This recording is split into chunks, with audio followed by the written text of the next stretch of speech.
Hello दोस्तों, आज हम बात करेंगे मोबाइल सेंसर के बारे में। बहुत से लोग स्मार्टफोन तो चलाते हैं लेकिन उनमें लगे सेंसर के बारे में उन्हें अच्छे से पता नहीं होता है। इसके लिए मैं बताऊंगा आपको कि मोबाइल में कितने सेंसर होते हैं और उन सेंसर्स का क्या क्या काम होता है। आप इतना समझ लीजिए कि अगर आप कोई स्मार्टफोन यूज कर रहे हैं तो वो स्मार्टफोन स्मार्ट ही इसीलिए है क्योंकि उसमें इतने सारे सेंसर्स लगे हुए हैं। उन सेंसरों की मदद से ही वो स्मार्टफोन स्मार्ट बनता है। मेरा नाम है अजीम, आप देख रहे हैं ऑनलाइन अजीम। चलिए शुरू करते हैं।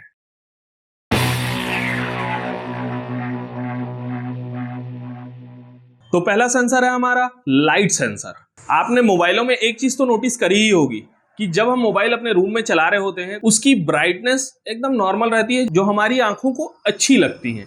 पर जैसे ही हम उसे लेकर धूप में निकलते हैं तो अचानक से हम देखेंगे कि वो ब्राइटनेस अपने आप बढ़ जाती है और जैसे ही हम फिर से छांव में आएंगे वो ब्राइटनेस अपने आप कम हो जाती है। ये काम पॉसिबल हो पाता है लाइट सेंसर की मदद से। लाइट सेंसर आपकी बैकग्राउंड की लाइट्स को देखता है और उस हिसाब से मोबाइल के डिस्प्ले की ब्राइटनेस को सेट करता है। दूसरा है प्रॉक्सिमिटी सेंसर। प्रॉक्सिमिटी सेंसर जो है वो बेसिकली मोबाइल के डिस्प्ले को ऑन या ऑफ करने के लिए लगा होता है। जब आप अपने स्मार्टफोन से किसी को कॉल करेंगे, जैसे ही आप अपने फोन को कान के पास लगाएंगे तो लाइट अपने आप बंद हो जाती है और जैसे ही कान से हटाएंगे तो लाइट्स फिर से ऑन हो जाती है। यह पॉसिबल हो पाता है प्रॉक्सिमिटी सेंसर से। प्रॉक्सिमिटी सेंसर स्पीकर के जस्ट साइड में ही दिए हुए होते हैं। इनकी रेंज बहुत कम होती है। जब आप किसी को कॉल करेंगे और अपने स्मार्टफोन के ऊपर हाथ रखेंगे तो वो लाइट्स अपने आप बंद हो जाएंगी और जैसे ही आप हाथ हटाएंगे फिर से खुल जाएगी। मतलब प्रॉक्सिमिटी सेंसर का यही काम होता है, डिस्प्ले की लाइट को ऑफ या ऑन करना। अब थर्ड है एक्सीलरोमीटर सेंसर। ये सेंसर ओरिएंटेशन सेंसर होता है। आपने अपने मोबाइल में देखा ही होगा कि उसमें ऑटो रोटेशन का एक ऑप्शन होता है। वो ऑप्शन को वर्क करने के लिए एक्सीलरोमीटर सेंसर का ही यूज करना पड़ता है। तो एक्सीलरोमीटर सेंसर आपके मोबाइल के डिस्प्ले को हॉरिजॉन्टल और वर्टिकल दोनों तरह से मैनेज करता है। अब थर्ड सेंसर है जायरोस्कोप। जायरोस्कोप भी एक्सीलरोमीटर सेंसर की तरह ही काम करता है लेकिन उससे ज्यादा एडवांस है और ज्यादा बेहतर है। जब भी आप कोई स्पीड कार रेसिंग का गेम खेलते हैं या फिर आप पबजी खेलते हैं या फिर और भी कोई बहुत सारे गेम्स ऐसे हैं जो आप जायरोस्कोप की मदद से खेल सकते हैं। जैसे ही आप अपने स्क्रीन को रोटेट करते हैं लेफ्ट के साइड तो फोन समझ जाता है कि आप लेफ्ट साइड टर्न करना चाह रहे हैं। राइट साइड करेंगे तो राइट साइड, ऊपर करेंगे ऊपर, नीचे करेंगे नीचे। इस टाइप से आप समझ सकते हैं कि जायरोस्कोप क्या काम करता है। मेन जायरोस्कोप सेंसर का यही काम होता है। अगला टॉपिक है मैग्नेटोमीटर सेंसर। जैसा कि नाम से ही समझ में आ रहा है कि इसमें मैग्नेट का यूज होता है, मतलब मैग्नेटिक फील्ड का। ये जो सेंसर है ये डायरेक्शन बताने का काम करता है मैग्नेटिक फील्ड के यूज से। जैसे कौन सा नॉर्थ है, कौन सा ईस्ट है, कौन सा वेस्ट है, कौन सा साउथ है। आपके मोबाइल में एक सॉफ्टवेयर दिया हुआ होता है कैंपस। ये जो कैंपस वर्क करता है, आपको जो दिशा बताता है वो इसी सेंसर के मदद से ही आपको बता पाता है। अब अगला टॉपिक है फिंगरप्रिंट सेंसर।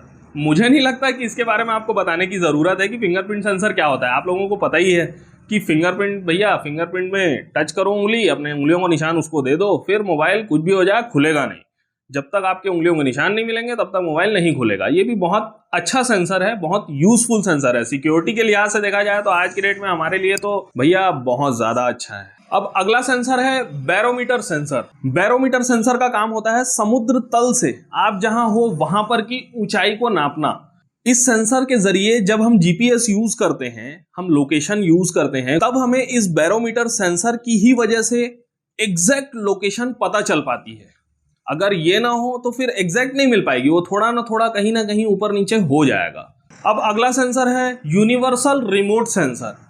ये सेंसर आपको कुछ एमआई के मोबाइल्स में देखने को मिल जाता है, जिससे आप कोई भी, चाहे वो एसी हो, चाहे टीवी हो, चाहे आपका होम थिएटर हो, इस टाइप की जो भी इलेक्ट्रॉनिक आइटम्स होते हैं उन्हें आप रिमोटली कंट्रोल कर सकते हैं। ये भी एक बहुत इंटरेस्टिंग सेंसर है और बहुत काम का भी है। अगला सेंसर है थर्मोमीटर सेंसर। जब भी आप ज्यादा धूप में या किसी गर्म जगह में गए होंगे तो कभी ना कभी एक आध बार आपका मोबाइल बोला ही होगा कि भैया मोबाइल ओवरहीट हो गया है, इसको जल्दी से रीस्टार्ट करो या फिर थोड़ा ठंडा कर दो, नहीं तो ओवरहीट के चक्कर में कुछ लफड़ा ना हो जाए। तो ये जो सेंसर है थर्मोमीटर सेंसर, ये एक्चुअल में सीपीयू के लिए ही काम करता है। वो आपके सीपीयू के हीटिंग को मेजर करता है कि जब वो ओवरहीट हो जाएगा तो वो फिर डिस्प्ले में शो करेगा दूसरे सॉफ्टवेयरों के थ्रू कि आपका फोन जो है वो ओवरहीट हो रहा है। ये थर्मोमीटर सेंसर से ही पॉसिबल हो पाता है। अगला टॉपिक है पेडोमीटर सेंसर। ये योगा करने वालों के लिए बहुत अच्छा है भैया, जो आड़ा तिरछा हो रहे हैं, इधर उधर योगा कर रहे हैं, उन्हीं के लिए बना है ये, कि आप कितना कदम चले हैं, कितना दौड़े हैं, कितनी दूरी आप चल चुके हैं या दौड़ चुके हैं, ये पेडोमीटर सेंसर ही मेजर करता है। अब अगला टॉपिक है मेजर डिस्टेंस मोबाइल सेंसर। ये अभी तक बहुत से फोनों में नहीं आ पाया है, ये थोड़ा नया है सेंसर, लेकिन फिर भी अब आने वाले मोबाइलों में हो सकता है सारे मोबाइलों में इसको डालना चालू कर दें। अगर आप एक कमरे के किसी कोने में खड़े हो जाएंगे और इस सेंसर की मदद से उस रूम की चौड़ाई और लंबाई को नापना चाहेंगे तो आप नाप सकते हैं। बहुत सारे आर्किटेक्ट इसका भी यूज करते हैं कि भैया कौन टेप ले और दौड़े और इधर उधर से एक आदमी पकड़ेगा, इधर से एक आदमी पकड़ेगा, कुछ ना कुछ लफड़ा हो जाता है उसमें भी, और साथ में दिक्कत अलग कि एक आदमी और लेके चलना है। उससे अच्छा मोबाइल से ही नाप लो।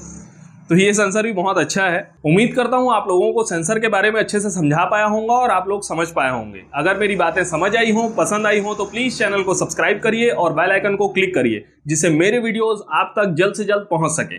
जय हिंद।